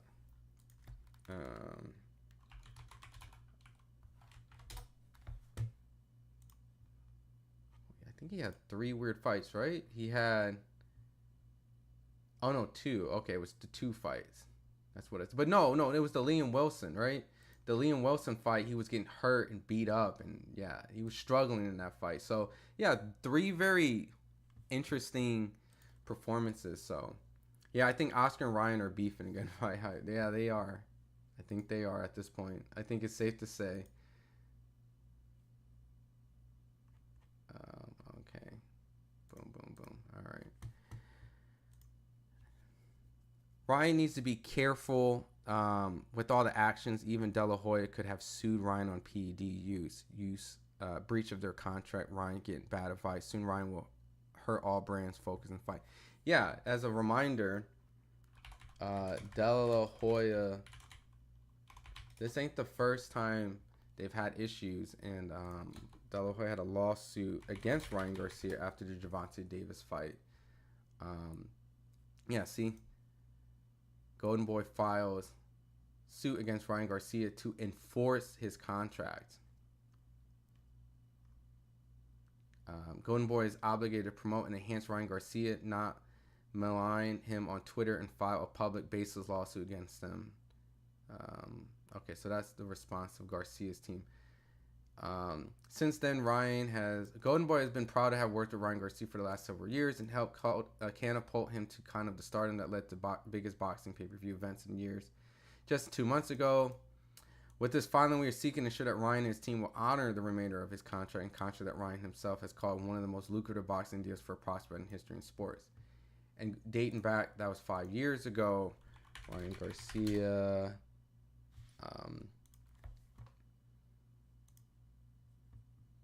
just signed one of the most lucrative boxing deals for a prospect in history in sport. Thank you to my team and De La Hoya. So that was September 18, 2019. I don't know how many fights and what his obligations are, but somewhere along the line, Ryan is still tied in and still involved, right? So it's definitely looking very. I don't know, and the thing is, he's still suspended, so he can't necessarily fight his way out of this contract. He has to wait.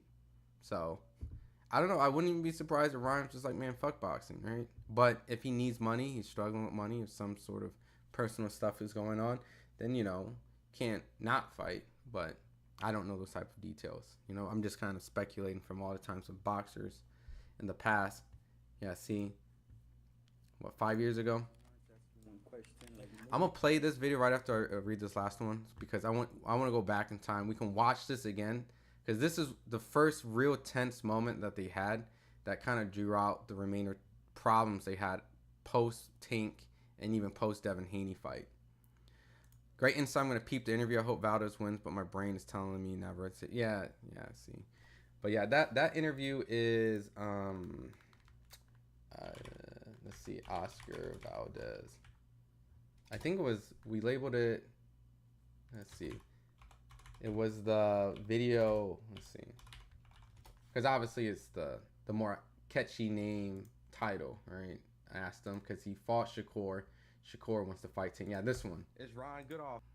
Yeah, so check this one out, Autopilot. It's a 16 minutes, 35. It's a really good interview. Like, I actually thought he carried himself extremely classy. He was very informative, very honest. Like, I think when it came to a lot of interviews, I do try to get the questions in that get the headlines and the must ask questions. But this felt like a very genuine talk that I got to have with Oscar. And Oscar usually is a guy that gets surrounded with a lot of fans at the events when he's doing commentary work, and he's very involved with his fans. So it's very hard to have a solid conversation in that type of environment, and especially when it's not him in fight mode. This is him in fight mode. You get his honest, true emotions. He definitely wears his emotions on his sleeve. He's been through a lot of situations, from failing the drug test situation with the tea that he claims and all that type of stuff. So you can tell that he's been through a lot of stuff as a fighter.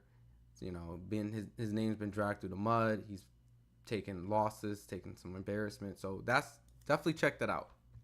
I definitely actually enjoy talking to him. So ask Tank what his ultimate goal in career is. It only money? I mean, that's if if things work out. If I get an opportunity to kind of chit chat, but at the end of the day, I'm really there just to kind of look and show some of the nice charitable work that doesn't really get covered in boxing, right? How they always talk about media doesn't do this or media doesn't do that. I like to give everyone a fair shake and opportunity. So when I'm able to go out into certain opportunities, certain positions, then I'll definitely give them their opportunity to be seen as the way they want to be seen, and not just what people have portrayed them as. So, but if I get to talk, then yeah, we cook. I think it's safe to say that Ryan won't be renewing his contract going boy for sure.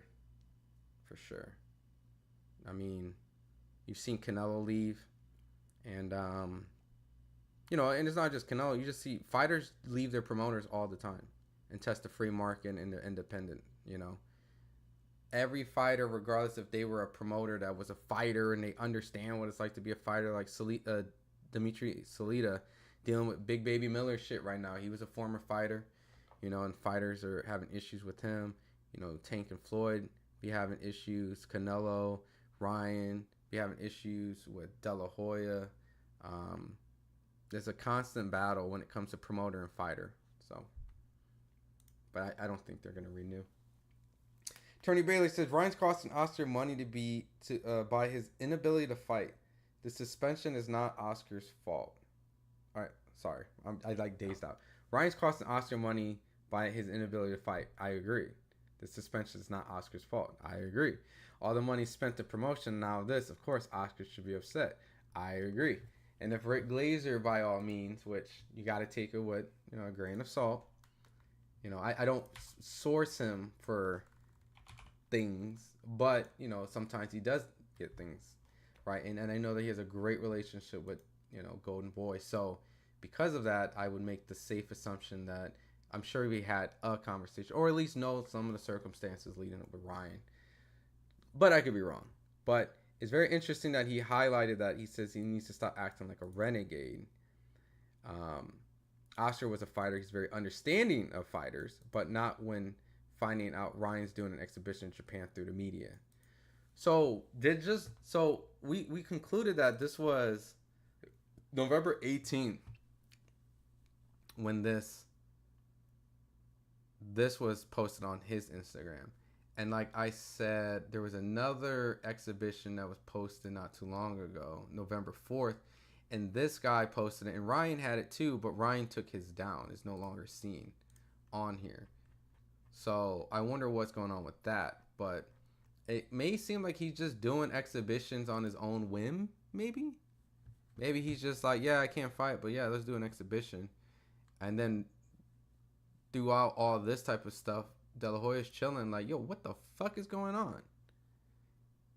And then maybe he's trying to talk and trying to go through it, try to figure out what it is, but by all means, he's probably also going through his own type of promotional stuff, coming back from Riyadh season and things like that, and finding out one of his marquee guys is just randomly signing up a Risen fight. And yeah, someone's gonna have to figure this out. I mean, look, I can give you guys a timeline. All right, hold on. And I'll give you guys a little bit of like game too, right? On how to like anticipate what can be kind of maybe coming out, right? So it is what, November 26th. So is there any Golden Boy events going on? Because if no one speaks to De La Hoya, right? No one calls them, no one gets, they don't go on social media, then you kind of look for a Golden Boy event. And that event week, someone's going to have to talk to that person, right? So I'll use this for example. Let's say we found out Gustavo Lemos failed for a drug test, right? Well, Richardson Hitchens fought Gustavo Lemos, right? So obviously he's fighting December 7th. So anytime during that maybe fight week, someone's going to ask Richardson Hitchens, yo, an opponent you fought failed for a drug test. What do you think? You can safely anticipate that there's going to be some sort of answers during this time frame, you know, if any time frame. Same like for this week, you know, let's say if someone was like, yo, found out that Navarrete had plaster gloves and now he got caught. Do you know, so you kind of get what I'm saying? So I don't really see any Golden Boy events coming up. So if no one actually gets some, it might be a while before December 14th, Alexa Rocha. There you go. So if no one actually gets De La Hoya or like, you know, he wants to really speak about it, this is the week that someone's going to talk to De La Hoya. If it's us or another outlet, they're going to be looking at this week as the week to get, you know, some time with De La Hoya during his fight week, because that's a Golden Boy card, Alexa Rocha. So I promise you guys, expect at least by December 14th, a lot of stuff and in-depth details and conversations from multiple different media outlets to talk to De La Hoya during this time. Same with December 14th, but De La Hoya is probably going to go to the Alexa Rocha fight, not Munguia. Or I could be wrong. Oh, no, Munguia is a top-ranked fighter. Never mind. He's a top-ranked fighter now, so scratch that. And that would make no sense for top-ranked to have, Golden Boy have. Yeah, so So there you go. I kind of marked you guys. I gave you guys like a time frame where you'll probably get a lot of information. So Oscar does this every time Ryan fights. Squidding Pasta, what's up? Yeah, I mean, I wouldn't say every time he fights, right? Well, let's see. He had weird issues. I mean, I wouldn't say weird issues, but Ryan's mental was the discussion of the Devin Haney fight. The Oscar Duarte fight, he was beefing. The Tank fight, they weren't beefing. They were teamed up, going after Leonard and Tank. But immediately after the fight, they were beefing because of the press conference no-show. I think there was something out. Dude, you're right. They do beef all the time. What if Ryan gets seriously damaged in these regards, in these renegade fights? No involvement from the management team. There are Oscar money. Let me see. What if Ryan gets seriously damaged in these renegade fights? No involvement from the management team. There goes. Yeah, for sure. That's probably why he's saying that. The stuff that he's concerned about is probably exactly what you're saying. Every single risk and lack of reward and even just not the approval, the advisory of your promoter and handlers are involved, if that's true, then it's extremely problematic, and it does deserve to be shut down the way that he's doing it.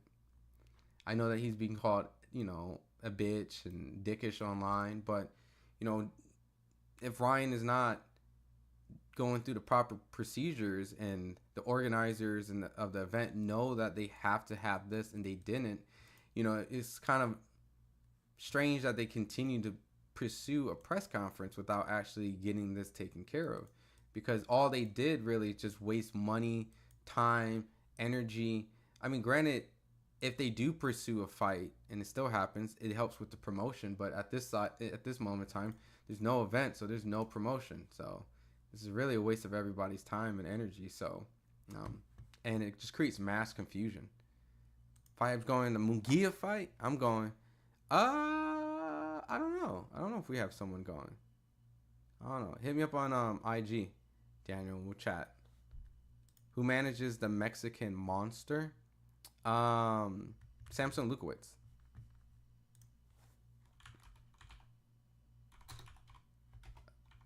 Man. Yeah, Samson Lukowitz is the manager of David Benavidez, if that's what you're... He has like a website, right? Samson Boxing.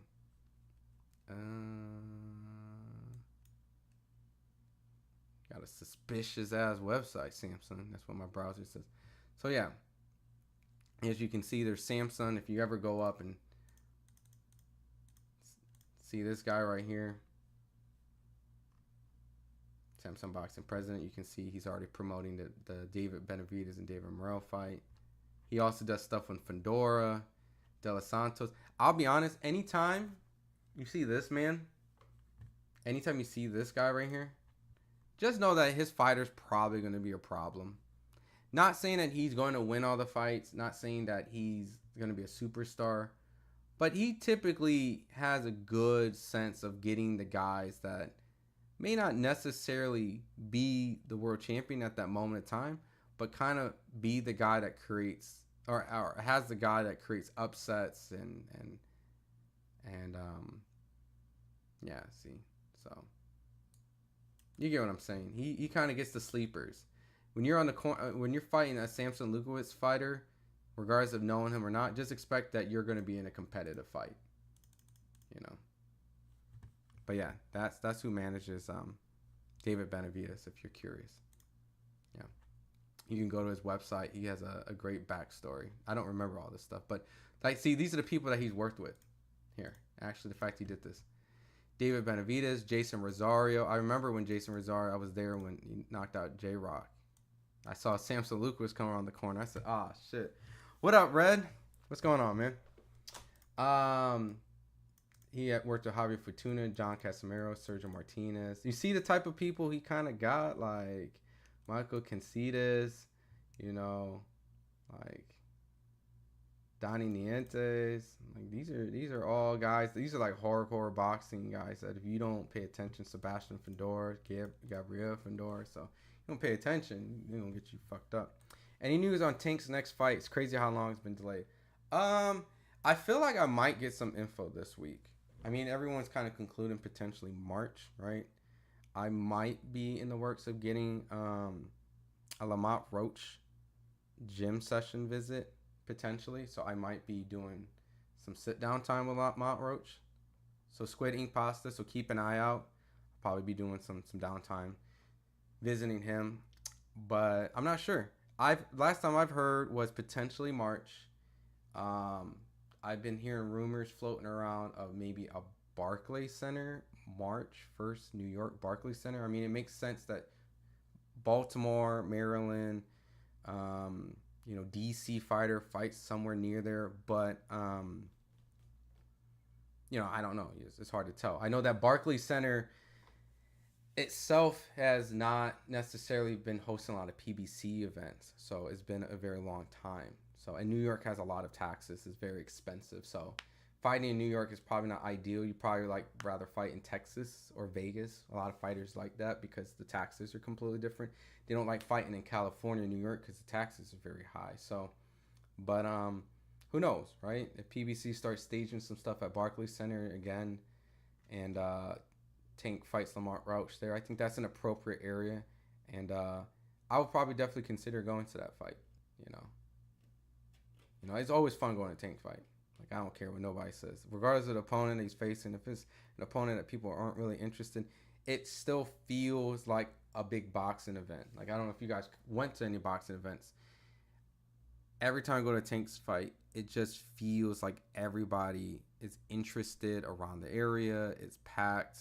People talk about it. Tank just has the more popularity amongst the people in this division. So when he goes out with the cosign of Floyd and all that stuff, it's just different.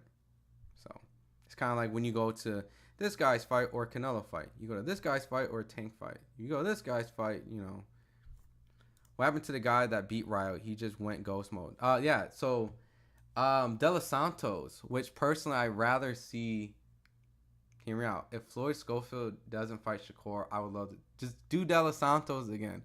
Do Shakur De Los Santos too. I know if he was there, I didn't enjoy the fight. It was extremely boring, but it gives Shakur the opportunity to right his wrong. So, but I think someone told me De Los Santos was injured, if I'm not mistaken. I haven't really been keeping up with De Los Santos for a little bit.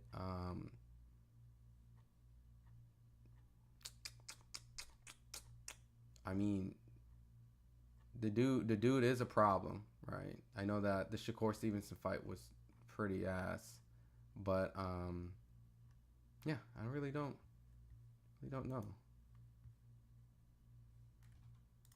De Los Santos. I mean, I don't see anything scheduled. I don't see nothing scheduled. Yeah, and he fought 2023 November. That's about a year ago. So, yeah, that's a long time. But who wants to fight De Los Santos, right? I mean, he's a guy low risk. A high risk, low reward. The only thing you get out of fighting De Los Santos is if you do beat him decisively, you just say, "Hey, look what I did that Shakur couldn't do." So, I wonder what happened when Samson got spit on. I know some of the story. I don't know how much it's out there. And I don't know how much if I'm privy to speak on it, only because the fact that I wasn't there.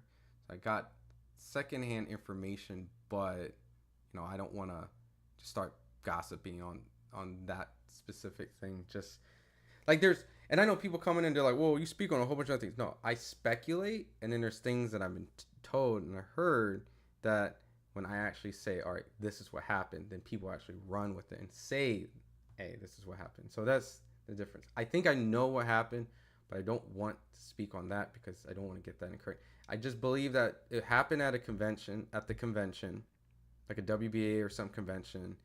I know Samson represents fighters. I think something went down with that, which and allegedly led down to a disagreement, and then, you know, some disrespect, and yeah, you know, it gets heated.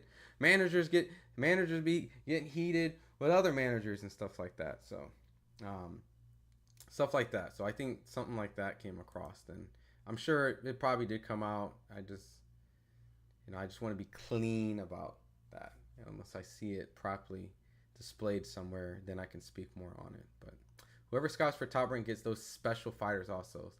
Lomachenko, Inoue, Crawford. Oh, I mean, listen, Top Rank has been around for a very long time. You know, I think it's very cliche to say this, but I think Top Rank does have the best matchmakers. When you look at Matchroom has constantly stressed making great fights for the network, right? So they have like a UFC thing. They want to make sure that they put on the best fight as possible at the expense of what happens to the fighter, right? And in hopes that the fighters do something really great and they can work something out, then, you know, they try to recycle them. But ultimately, I think that what happens is that Matchroom focuses heavily on specific marquee fights so that the networks are happy. Now, all networks need to be happy, and I think they have the least experienced matchmaking group, right? PBC, they're really good as well when it comes to matchmaking, to make more like on paper, more enticing fights, right? So casuals might look and recognize more names and more fighters and things of that nature. I think Top Rank, when it comes to prospects, they put fighters in multiple different dimensions where they actually have to practice every form of fighting. They'll put you in a guy with fast feet, slow hands, a guy with fast hands, weak punching power, a guy with good punching power, slow hands, slow feet, a guy can take a punch but can't throw punches, a guy that is a southpaw but doesn't punch hard, a guy that's orthodox that likes to go to the body, a guy that is, you know, I don't know, an orthodox fighter who can fight going backwards but can't fight going forward, or a guy that can fight going forward but can't fight going back. They put all those things, and eventually they start giving you opponents that can do half of those things, and then 75% of those things, and about 100% of those things. And now you're fighting guys that are a lot more complete, but you're fighting guys that have great attributes in one thing and then pretty much go around. So I do think they build the best. I believe Shakur is with Top Rank. I believe was with Top Rank. He's with Matchroom, but he was built up. Agreed. De Los Santos versus Tank. That would be a good fight. I would love to see De Los Santos versus Tank. And if Tank sleeps De Los Santos, then he can say the guy that knocked out the guy that Shakur, you know, ran from, essentially. I would like to see him fight again with a good opponent. I agree. Who you got? Slim versus Gibb and Salt versus Kenny. Damn, you hit me with an influencer thing. So, I do dabble a little bit in it. I'm a little biased. I do like Slim because Slim has been a very cool guy amongst, you know, just in general. And I don't really know Gibb. But then again, Slim and Gibb have both given great content for FightHype. So I can't, you know, they've been very instrumental of influencing coverage that we've got.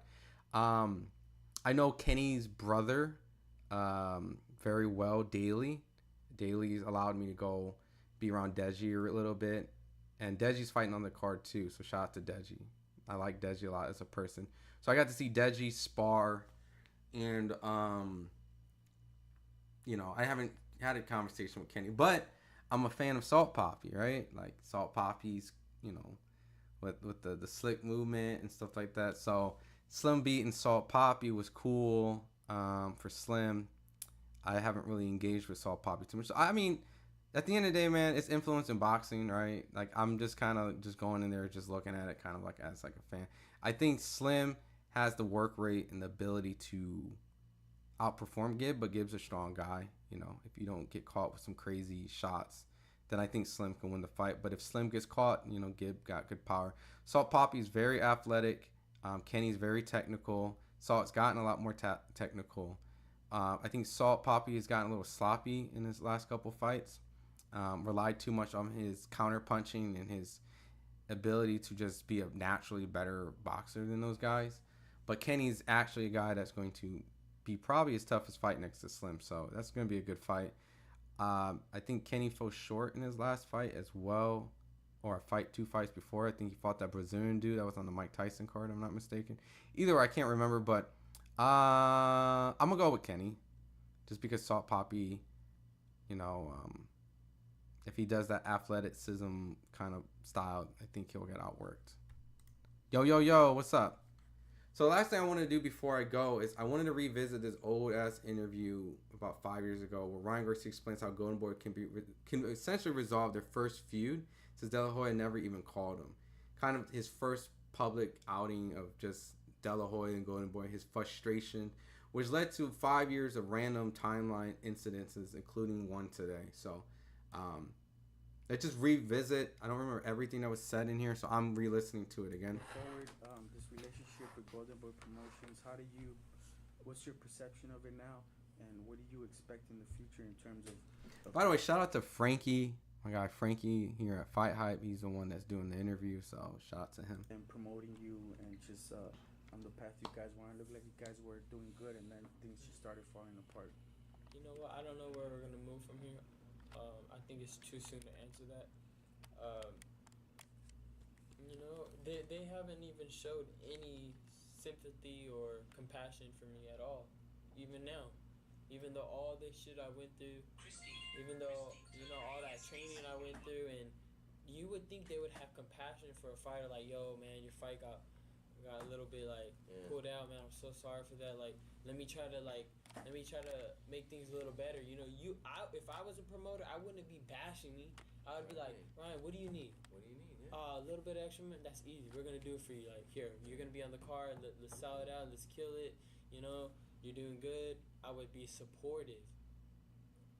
Like, I mean, the other thing is, I don't want to just pile on. You guys know the whole story, but I mean, like Ryan said earlier, they have his phone number. I mean, they could have, as the promoter, they should have been blowing up his phone. Ryan, what can we do? How can we resolve this? I mean, I'm his advisor, I'm his attorney, and they call me, but they also call him. They don't have to always go through me. They don't, or shall I say, they don't always go through me. Oscar called him the other day, and he met with him. I mean, Oscar could have called him. Eric could have called him. They could have made. I'm gonna pause right there because I wonder if any of that went through today or throughout. Like, was there any phone calls? Did anyone call? Like, did De La Hoya look at this from afar and like no one called? Like, I'm really curious. Like, looking at kind of how they had their first feud then to now and what was even done. I was kind of surprised at the venue and ticket prices for the Benavides and Morel. I haven't even looked at the ticket prices yet. You think the fight's that big? I mean, they gotta pay the dude's purse, so they might give him a position where, like, hey, if you think you're that guy, you foot the bill, right? You kill what you eat, you get paid off what you sell. So, I think David's gonna bring a solid crowd. David's fighting in Vegas. It's close to Arizona, California, things of that nature. So, I think it'll do fine. Do I think it's gonna be a smash hit? No, but I think it's gonna do pretty well. Pitbull's gonna be on the card too, so Pitbull fans can come on there. Brandon Figueroa and Fulton, so Brandon's gonna bring some fanfare. Jesus Ramos, so it's a fight place. So, but we'll see. I have to look at the ticket prices though. Turk is slick with the matchmaking. Turk goes out and scouts fighters in places relatively unknown against experienced fighters in Riyadh season, and Turk fighters beat them. Example: Jared Anderson. I wouldn't say relatively unknown, right? Martin Bacoli was a guy that I've always known, right? And it was just a matchmate. It was a step up for both those guys. More Jared because Bacoli's been seen in fights like Michael Hunter and things like that. So it wasn't really an unknown. He's been known for sparring top guys. It's just more like people are reluctant to fight him. Even now, they're reluctant to fight him, right? Agate isn't wanting to fight him. Zilly Zhang, for some reason, isn't fighting Bacoli. They're calling for these kind of eliminator fights to fight Bacoli to determine the winner against Daniel Dubois, but it's just not happening. Like, people just don't want to fight Bacoli. The British scene definitely knew Bacoli, but the American scene really, if you were a hardcore boxing fan, you knew Bacoli, but as in like that match, that was like a huge step up for Jared Anderson because top ranked Jared Anderson in America. Americans knew Jared Anderson. The British public definitely knew Bacoli. So it was more like an American heavyweight versus a British heavyweight, and that's kind of how I looked at that. Now, obviously, with Jared Anderson get demolished, an up and coming prospect has been match made very well, and as he should be. He's an up and coming prospect, right, or soon to be contender is how I felt. Top guy entering contender status. It felt like it was a very sink or swim fight very quickly, and you could have heard Bob Arum kind of criticize that fight being made, and regardless of who handled or whatnot. Turk is really like, how would I say? He's like how he thinks is like a British fight fan that wants. He thinks like a British fight fan ultimately. That's how I feel. He's a British fight fan that wants to see the fighters that he's been watching over there fight the Americans, if that kind of makes sense, right? So like the Mazurmov is a matchroom fighter, right?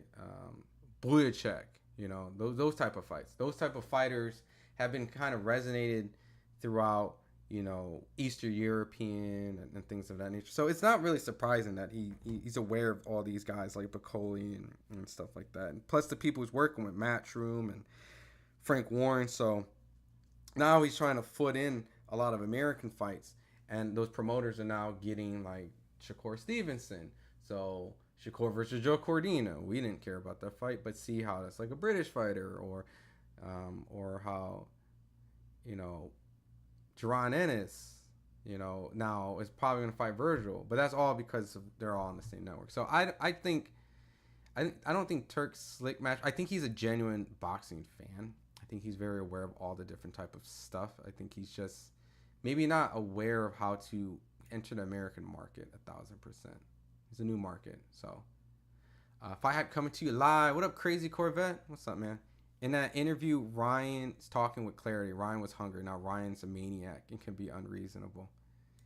Yeah, I'm going to finish playing this in a sec. But yeah, you can see where they first had their first issues. Jared Anderson just lost versus Bacoli. Jared is not elite. Just because a fighter loses, it doesn't really change. Like, I talked to Bacoli after the Jared Anderson fight. And Bacoli told me, because remember, Bacoli has a loss on his resume too. Bacoli lost to Michael Hunter. And he said that he learned from that fight and years came on. Like, here, let me show you. And Jared Anderson's young, right? Jared Anderson is, and I'm not saying,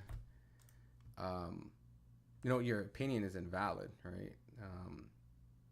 He's 25, right? Martin Bacoli is 32, right? So essentially, you can see there's a huge age experience difference from that point. Like that's a man.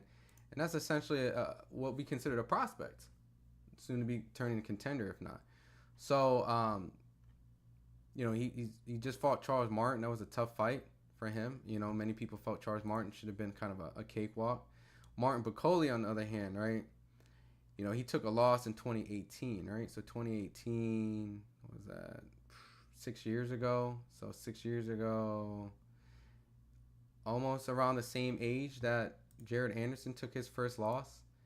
So he grew from that, and from that loss, after Michael Hunter, he went out and fought Wok, Kevin Johnson, which was Wash, Sergey Kuzman, Tony Yoka, Carlos Takam, So at this point, he got experience. All these names are a lot better than the stuff that Jared Anderson's been fighting on a regular basis. So I think if you give Jared time, then you can actually see if you can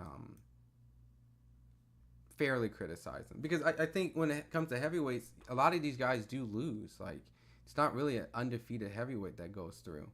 And, he was able to beat, like, a Jerry Forrest, and he did have a tough fight with Charles Martin. I know the scorecards don't reflect that, but that was a tough fight. And, I just think that was just a bigger step up for Jared. And that's all it is, really. I think Bacoli is actually at a proper step of actually fighting for a world title soon. So the Garcia versus De La Hoya feud is all manufactured for promotion. It seems like they always are good as soon as the fight is over, and they never split after contracts. Yeah, maybe they are doing this on purpose, or maybe they can't split because, you know, they're always doing these little lawsuits and shit, and maybe this contract is really long. Like, I don't know what this contract's like. So fighters get exposed in Riyadh season, no cupcakes. I think that's just a matchroom way. I think when matchrooms evolve, just expect people to get beat up and lose all the time. So, and they make competitive fights, you know. They don't really care too much about the fighters. They kind of look at the network. Khan, what's up, man? The one and only. The problem is Bucoli is seen as a high-risk, low-reward fighter, given you don't get much out of him if you beat him, except probably his rankings and his sanction bias. He's also part of Boxer. Yeah, it's like there's so many other glamorous names in heavyweight division. Why the fuck would I want to fight this tough-ass guy? That's people comparing to George Foreman. Like, have you seen this guy? Yeah, so, which is doo-doo promo that doesn't done a good job of giving Bucoli that shine. Yeah, it's unfortunate because I think Bucoli right now, with him not getting the Zhang fight or the Igit fight, which are two great fights, it's just like, bro, the fuck is going on? Like, is he actually being avoided with two guys? Listen, I praise Zhilei Zhang. Zhilei Zhang is a good ass fighter when it comes to the heavyweights, and, you know, comparing him to his contemporaries. Igit is a good ass fighter. Like Igit is literally essentially a dark horse. Zhilei Zhang is like a dark horse, and yet there's the darkest of the dark horse amongst those three, and his name goes Martin Bucoli. Martin Bucoli is the boogeyman of the dark horses. Can I say that?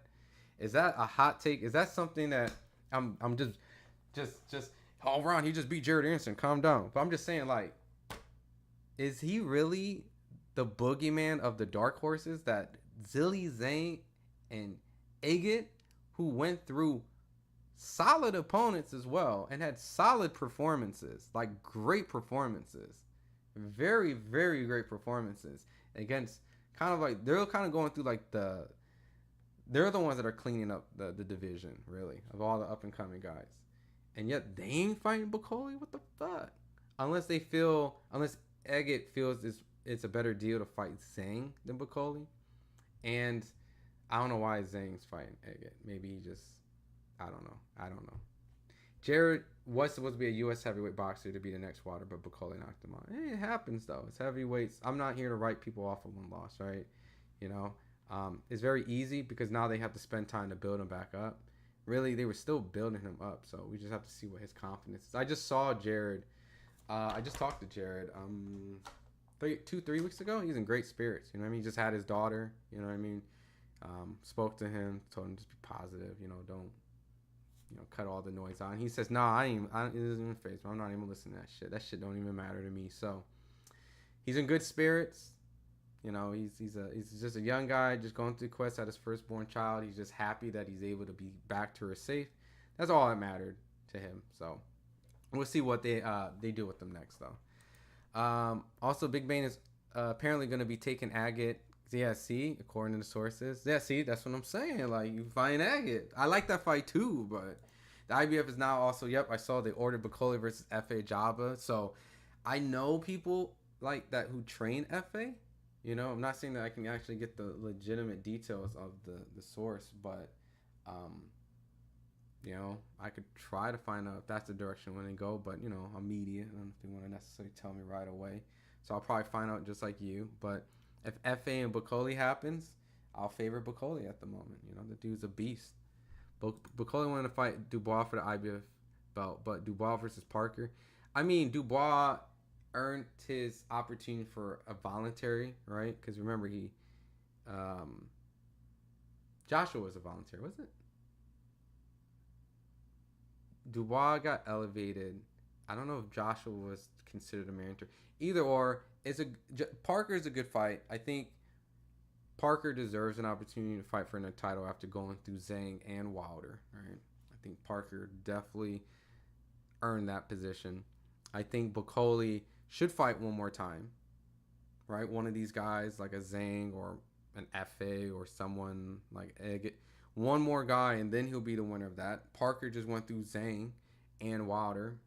Makes sense. And it's more money for Dubois, personally. It's a more, if I was Dubois, I'd rather fight Parker, too, than Bucoli, right? It's probably, in many people's eyes, an easier fight for more money, so. Billy Nelson is who Bacoli trainer mentioned that Frank Sanchez was also offered, but it seemed he turned it down. I wouldn't be surprised he turned that shit down. Why the fuck would Frank Sanchez want to fight him when Agate just beat his ass, right?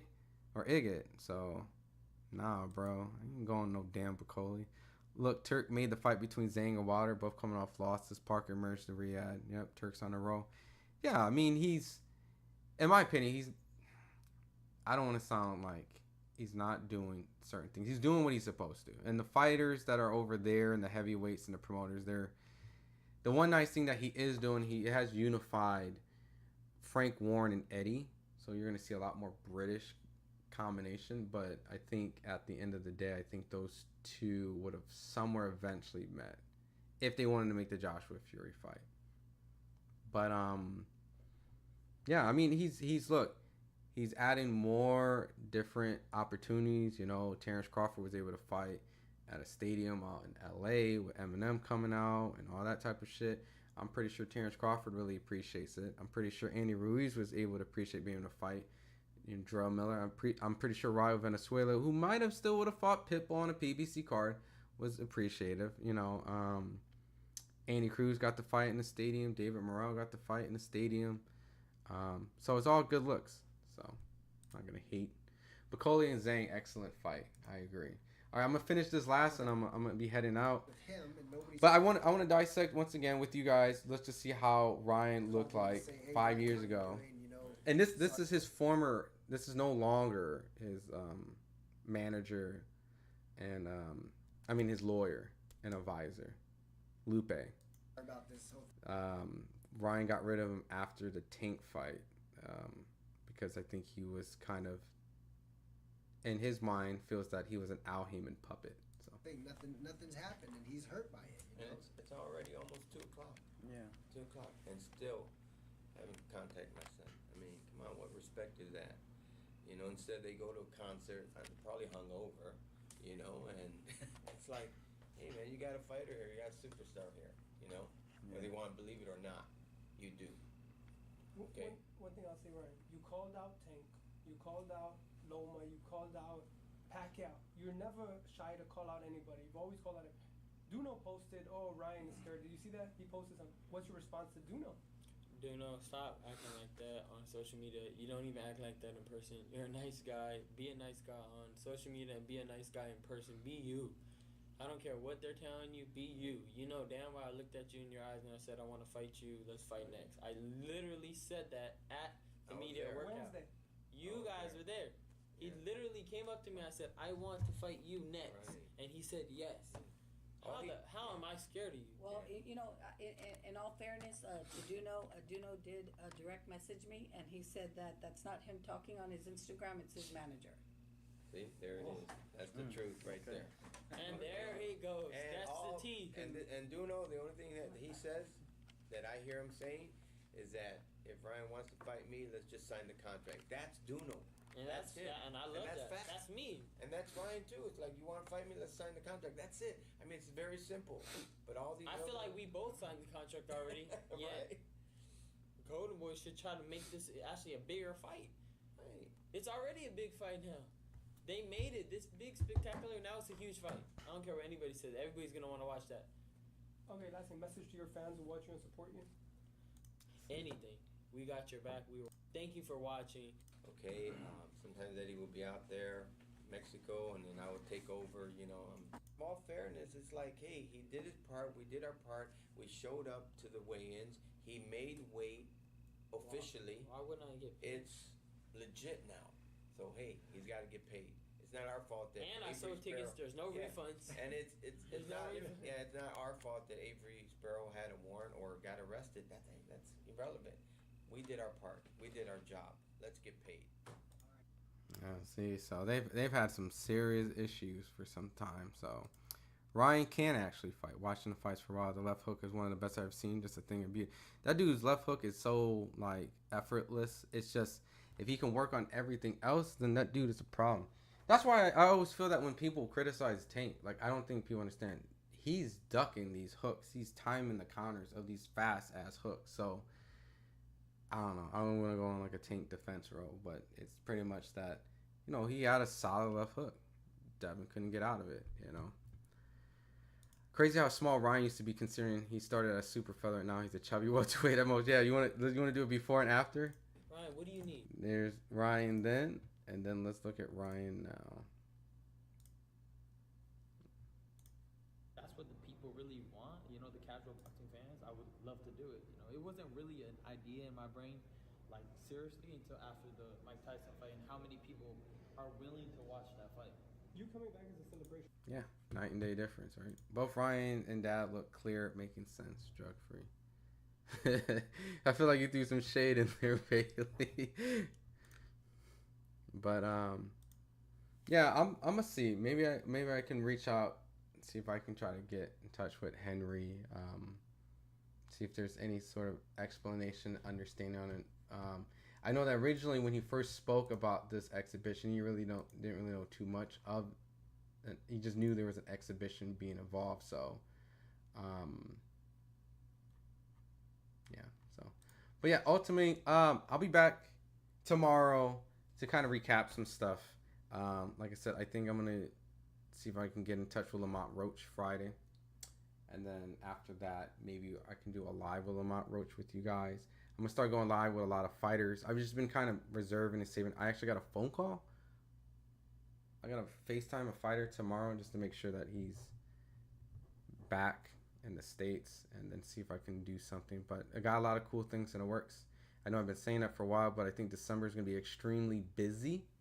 It's just these low-key streams. It's just more for me to consistently be on a regular basis with you guys. So, but Tank has always been defensive, responsible, basically slipping, rolling, staying in position. Meanwhile, others are marathon run left hook. Yeah, see. So, but yeah, I'm gonna wind this down. I'll definitely be on tomorrow, and you know, like I said, there's gonna be some good stuff that's gonna be dropping through. So that was fun, guys. What up, Nathan Lopez? Tank is very good. Yeah, I think right now Tank's the guy to beat in the division. So, but you guys have a good night. Appreciate you guys always rocking. Like I said, kind of just keep in mind, it's kind of around the time I'm going to be always having a live throughout the week. So I'm building a consistency. I'm building a schedule. So I'm just trying to get in the habit of having a routine. I'm also going to be starting to try to do like middle of the day streams, just short ones, and then more late ones. But every day just expect some sort of live. And then especially if there's a crazy topic, you know, I'll start working on it. But we're growing and we're building these out. So oh yeah, do you see what happened to Jarrell Miller? I felt bad for him because I was looking forward to his war with Chisora. Yeah, I never understood his whole situation with I'll pull it up right before we go. I never really understood his I didn't actually watch the video, but I know him and Demetrius Salita are constantly having some sort of back and forth issue, his promoter. So I guess I watched this the first time. That's your boy Baby here.